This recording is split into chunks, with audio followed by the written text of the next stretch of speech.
Mister ladies நேயர்களுக்கு வணக்கம். இன்றைக்கு நாம பார்க்கவிருக்கக்கூடிய ஒரு மருத்துவம் முடக்குவாதம்.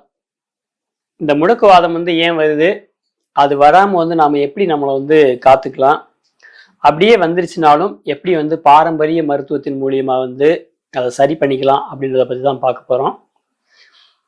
இந்த முடக்குவாதம் அப்படின்றது பார்த்தீங்கன்னா மனதை முடக்குவது.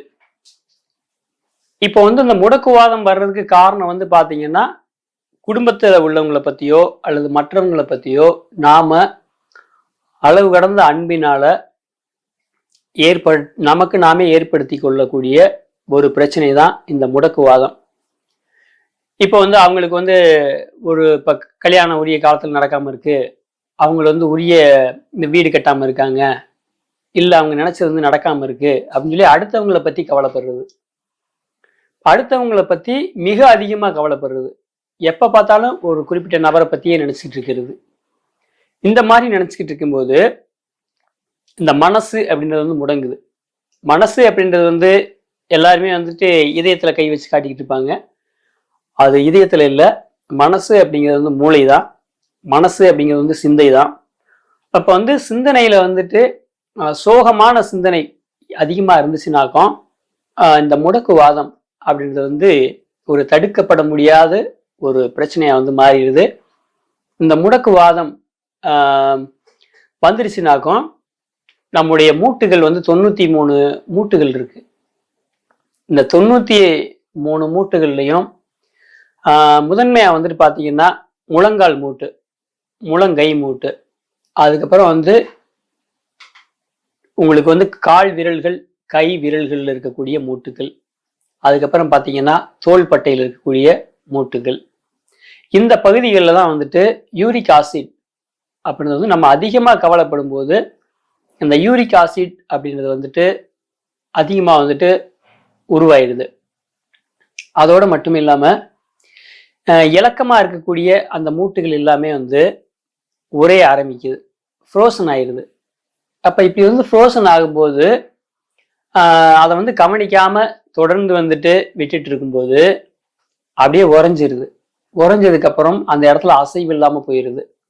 அப்படி அசைவு இல்லாம போகும்போதே அதை கவனிச்சு அதை நம்ம குணப்படுத்தி கொள்ள அப்படின்னாக்கோ அதுக்கப்புறம் அதுக்கு அறுவை சிகிச்சைகள் தான் தீர்வு அப்படின்ற ஒரு உச்ச நிலைக்கு பல பேர் போயிடுறாங்க. அப்போ என்னன்னா பாரம்பரிய முறையிலான மருத்துவத்தை எடுத்துக்கிட்டாக்கும் இதை நாம சரி பண்ணிட முடியும். அதே போல இந்த முடக்குவாதம் அப்படின்றது வர்றதுக்கான காரணத்தை தெளிவா தெரிஞ்சுட்டு அவங்களுக்கு மனநல ஆலோசனை, ஆற்றுப்படுத்துதல் அல்லது ஆங்கிலத்தை கவுன்சிலிங் சொல்றோம். அது அவங்களுக்கு மிக முக்கியமான ஒன்றாக இருக்கு. ஏன்னா எந்த காரணத்துக்காக அவங்க மிகவும் கவலைப்படுறாங்க அப்படின்ற அந்த ஒரு விஷயத்தை தெரிஞ்சுக்கிட்டாக்கும் அவங்களுக்கு எந்த மாதிரியான வழிகாட்டுதல் பண்ண முடியும் அப்படின்றத வழிகாட்டுதல் பண்ணிட்டு அதோட அந்த உறைஞ்சிருக்கக்கூடிய மூட்டுகளுக்கு அசைவு கொடுக்கணும். இப்போ நிறைய பிசியோ அந்த மாதிரிலாம் கொடுத்துட்டு இருப்பாங்க. அந்த அசைவுகளையும் விடவும் வர்ம சிகிச்சைகள் கொடுத்து அதுக்கு ஒத்தடங்கள் கொடுத்து பற்றுகள் போட்டு அதுக்கப்புறம் கஷாயங்கள் உள்ளுக்கு கொடுத்து அந்த மாதிரி செய்யும்போது நல்ல ஃப்ளெக்சிபிலிட்டி வரும். இப்போ சமீபத்தில் கூட நம்மக்கிட்ட ஒரு கிளையண்ட் வந்திருந்தாங்க, மலேசியாவிலேருந்து வந்திருந்தாங்க.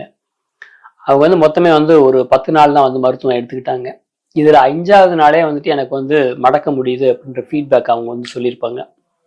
அந்த மாதிரி பார்த்தீங்கன்னா ஒரு 5 நாட்கள் முதல் 20 நாட்கள் வரைக்கும் வழக்கமாக இந்த முடக்குவாதம் அப்படின்ற பிரச்சனைக்கு சிகிச்சைகள் கொடுக்கப்படுது. இப்போ இதில் ஒரு 5 நாட்கள்லேயே பார்த்தீங்க அப்படின்னாக்கும் ஒரு பெரிய அளவில் ஒரு மாறுதல்களை பார்க்க முடியும். நம்மக்கிட்ட 25 வருஷத்துக்கு மேலாக முடக்குவாதத்தால் பாதிக்கப்பட்ட நபர்கள் கூட மீண்டு போயிருக்காங்க, ரெக்கவரி ஆகி போயிருக்காங்க. இந்த மாதிரி உங்களுக்கு பாரம்பரிய மருத்துவம் முறை ஒரு பக்க விளைவில்லாத ஒரு பெரிய மாறுதலை நமக்கு கொடுக்கும். அப்போ நம்ம வாழ்க்கையில எதையுமே கொண்டுட்டு வரல, எதையுமே கொண்டுட்டு போக முடியாது. அந்த வாழ்க்கை அப்படின்றது ஒரு பயணம் அப்படின்னு தான் சொல்லியிருக்காங்க. அதனால வந்துட்டு மருத்துவம் எடுத்துக்கொள்வது வந்துட்டு தேவை. அதே நேரத்துல வந்துட்டு புரிதல் அப்படிங்கிறது வந்து மிக முக்கியமான ஒரு தேவையா இருக்கு. இந்த புரிதல் சரியா இருந்துச்சு அப்படின்னு சொல்லி சொன்னாக்கும் நம்ம எந்த ஒரு நோயில் இருந்தும் மிக விரைவாக வந்துட்டு வெளியே வந்துடலாம். அதுக்கு வந்து நாம வந்து முதல்ல வந்து மனதை வந்து அமைதிப்படுத்த வேண்டும். இப்ப நம்ம ஏதாவது ஒரு அதிகமா வந்து பிரச்சனைக்கு உள்ளாகிறோம் அப்படின்னாகும் அதுக்கு முதல்ல வந்து தியானங்கள் செய்வது வந்துட்டு மிகவும் வந்துட்டு ஒரு சரியான ஒன்றா இருக்கும். அதே போல வந்துட்டு இவங்களுக்கும் வந்துட்டு இந்த கான்ஸ்டிபேஷன் அப்படின்ற மலச்சிக்கல் வந்து தொடர்ந்து வந்து இருந்துகிட்டு இருக்கும். அப்ப பாத்தீங்கன்னாக்க இந்த கான்ஸ்டிபேஷன் அப்படின்ற ஒண்ணு வந்து இல்லாத அளவுக்கு வந்து முதல்ல பாத்துக்கிறதுக்கான முதல் வேலையை வந்து செய்யணும். அதுக்கு அடுத்து பாத்தீங்கன்னா உங்களுக்கு வந்து முடக்கற்றான் அப்படின்னு சொல்லிட்டு ஒரு கீரை வகை இருக்கு. அதை வந்துட்டு மஞ்சள், சீரகம், மிளகு, சோம்பு இது தேவையான அளவுக்கு வந்து எடுத்துட்டு இந்த முடக்கத்தான் அப்படின்ற கீரையை வந்துட்டு சேர்த்து நாம வந்துட்டு கொதிக்க வச்சு அதை வந்து காலை மாலை 2 வேளையும் உணவுக்கு ஒரு மணி நேரத்துக்கு முன்னாடி வந்து சாப்பிட்டு வரணும். அதே போல வந்துட்டு கடுகு எண்ணெயோ அல்லது நல்லெண்ணெயோ எடுத்து வந்துட்டு அதை சூடு பண்ணி உப்பு வறுத்து அந்த குறிப்பிட்ட இடங்கள்ல வந்து ஒத்தடம் கொடுத்துட்டு வரும்போது தொடக்க காலத்துல இருக்கக்கூடிய அந்த முடக்குவாதம் அப்படின்ற பிரச்சனைக்கு வந்துட்டு ஒரு எளிமையான தீர்வு வந்துட்டு நமக்கு கன்ற முடியும். இந்த முடக்குவாதம் வரக்கூடிய நபர்கள் பார்த்தீங்க அப்படின்னாக்கா அசைவத்தை 100% வந்து நிப்பாட்டணும். அசைவங்கள் வந்து இந்த முடக்குவாதம் வந்திருக்கக்கூடிய நபர்கள் வந்து சாப்பிட்டாங்க அப்படின்னா வலியினுடைய அளவு வந்து அதிகமாகும். இப்ப முட்டையை எடுத்துக்கிட்டாக்கும் வந்து அது அசைவம் தான். அது போய் உள்ளுக்கு போய் வாயு யாரெல்லாம் முட்டை அதிகமாக சாப்பிட்றாங்களோ அவங்களுக்குலாம் வாயு தொந்தரவு வந்து வருது. இப்போ அந்த மூட்டுகளில் போய் வாயு சேர்ந்துச்சுனாக்கும் கூடுதல் வலியை வந்து உண்டாக்கும். அப்போ வந்து அசைவத்தை வந்து சுத்தமாக வந்துட்டு நிப்பாட்டிடணும். அதே போல் வந்துட்டு முட்டைக்கோஸ், காலிஃப்ளவர் இந்த ரெண்டையும் வந்துட்டு தவிர்க்கணும். அதே போல் மாவு சத்துள்ள பொருட்கள், மாவு இப்போ வந்து மைதா, இப்போ வந்து பேக்கரி ஐட்டம் இந்த மாதிரிலாம் நிறைய இருக்கு. இந்த மாதிரி மாவு சத்துள்ள பொருட்களை வந்து கம்மியாக எடுத்துக்கிட்டு நார் சத்துள்ள உணவுகளை வந்துட்டு அதிகமாக எடுத்துக்கும் போது இந்த மலச்சிக்கல் அப்படின்ற ஒன்று வந்து இல்லாமல் போயிடும். மலச்சிக்கல் இருந்துச்சு அப்படின்னாக்க நம்ம உடம்புல வந்துட்டு வலியினுடைய தன்மையை வந்து அதிகப்படுத்தும். அப்போ இந்த கான்ஸ்டிபேஷன் இல்லாமல் வச்சுக்கணும்னாக்க நார் சத்துள்ள பொருட்களை வந்து நம்ம வந்து அதிகமாக எடுத்துக்கணும். அதே போல் வந்து குளிர்ச்சியான எந்த உணவையும் வந்து இந்த முடக்குவாதம் இருக்கக்கூடிய நபர்கள் வந்து பயன்படுத்தக்கூடாது. அதிலும் குறிப்பாக வந்து இன்னைக்கு வந்து குளிர்சாதன அறைகளில் வந்து மக்கள் இருக்கிறாங்க. இந்த குளிர்சாதன அறையில் இருக்கும்போது மூட்டுகளுக்கு வந்து அது நல்லது கிடையாது. மூட்டை வந்து உரைய செய்யும். முடக்குவாதம் உள்ள நபர்களுக்கு வந்து மூட்டுகள் வந்து ஏற்கனவே வந்து உரைய ஆரம்பிச்சிருக்கும். அந்த குளிர்சாதன அறைகள் இருக்கும்போது இன்னும் மேலும் அதிகரிக்கும் அது. அப்போ வந்து இந்த ஏசி அப்படின்ற ஒரு விஷயத்த வந்து பயன்படுத்தாமல் இருக்கிறது வந்துட்டு ரொம்பவும் நல்லதாக இருக்கும். அதே போல் வந்துட்டு டைல்ஸு, மார்பிள்ஸ், கிரானைட் அப்படின்ற போன்ற தரைகளில் வந்துட்டு அவங்க வந்துட்டு இருக்கிறது வந்துட்டு இந்த குறிப்பிட்ட பிரச்சனையுள்ள அல்லது எலும்பு சார்ந்த பிரச்சனையுள்ள நபர்கள் இந்த மாதிரியான இல்லங்களில் இருந்தாங்க அப்படின்னாக்கும் இவங்களுடைய வலிகளை வந்து ஓரளவுக்கு தான் வந்து நாம் வந்துட்டு குறைக்க முடியும். மீண்டும் மீண்டும் அதே அறைகளில் இருந்தாங்கன்னாக்கும் அவருடைய வலிகள் வந்து அதிகரிக்க தான் வாய்ப்பு இருக்கும். அப்போ இந்த இடங்கள்ல இருந்து மாறணும். இதெல்லாம் நம்முடைய மருத்துவத்துல நாம உணர்ந்த உண்மைகள். அதையும் தாண்டி நம்ம கிட்ட வந்த பேஷண்ட்ஸ் சொல்லக்கூடிய வார்த்தைகள். நாங்க அந்த வீட்டுல சாதாரண சிமெண்ட் தரையில இருக்க வரைக்கும் வந்துட்டு எங்களுக்கு வந்து இந்த மாதிரி பிரச்சனை வந்தது கிடையாது. நாங்க புதுசா வீடு கட்டினோம், அப்போ வந்து இந்த மாதிரியான கற்களை நாங்க பதிச்சோம், அதுக்கப்புறம் நாங்க எங்களுக்கு வந்துட்டு இந்த வலிகள் வந்து வந்துச்சு அப்படின்னு சொல்லி இருக்கக்கூடிய மக்கள் தான் வந்து ரொம்ப அதிகமா இருக்காங்க. அதனால வந்து பாரம்பரிய முறையிலான தரைகளை வந்து நம்ம பயன்படுத்தணும்.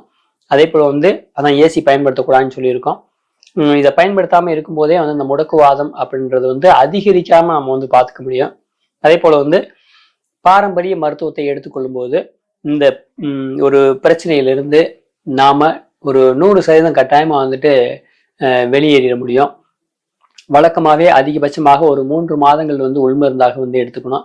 இந்த சிகிச்சை முறையை பொறுத்த வரைக்கும் தாக்கத்துக்கு ஏற்ப 5 நாட்கள் முதல் வழக்கமாக அதிகபட்சம் வந்து 20 நாட்கள் வந்து எடுத்துக்கிட்டாக்கு வந்து போதுமானது. அதன் பிறகு மருந்து மட்டும் அவங்க வந்து தொடர்ந்து வந்து கண்டினியூ பண்ணால் போதுமானது. அந்த பிரச்சனையிலிருந்து முழுமையாக விடுபட்டுடலாம். எனவே வந்துட்டு கவலைகளை அதிகப்படுவதை விட்டுவிட்டு அதற்கு தீர்வாக என்ன செய்யலாம் அப்படிங்கிறத பத்தி மட்டும்தான் நாம வந்து யோசிக்கணும். அதற்கு தகுந்த நபர்களை தேடி மனநல ஆலோசனைகளை பெற வேண்டும். அதோடு மருத்துவத்தை எடுத்துக்கொள்வது சிறப்பாக இருக்கும். மீண்டும் இது போன்ற ஒரு நல்ல பதிவோடு உங்களை சந்திக்கிறோம். நன்றி, வணக்கம்.